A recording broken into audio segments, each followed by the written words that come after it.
everyone says that you shouldn't judge a book by its cover, right? Well, with interpersonal communication, that can be kind of difficult initially. Right when you meet someone, your brain starts working out potential compatibility with this person.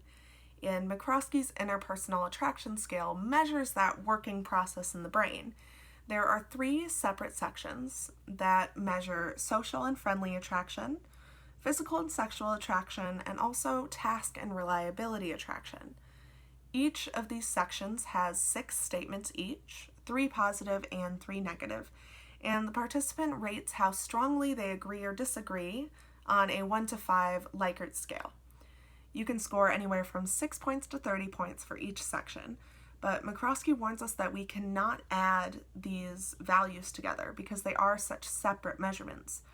For example, you can be incredibly attracted to someone socially, but not physically or sexually in any way. And adding these together would not give you an accurate depiction of the attraction between both of you. The article that I found that uses this scale is by Martin and Anderson, and they were investigating whether roommates who were similar in their communication traits were more satisfied to be living together.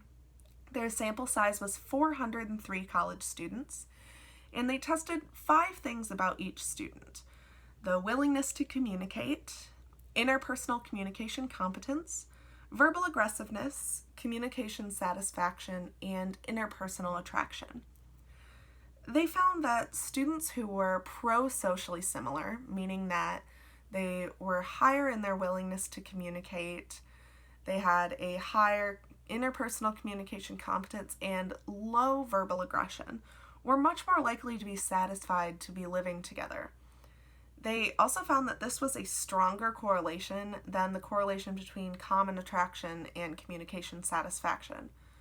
This may suggest that students who are not necessarily attracted to each other are still more satisfied to coexist peacefully if they're both pro-socially similar.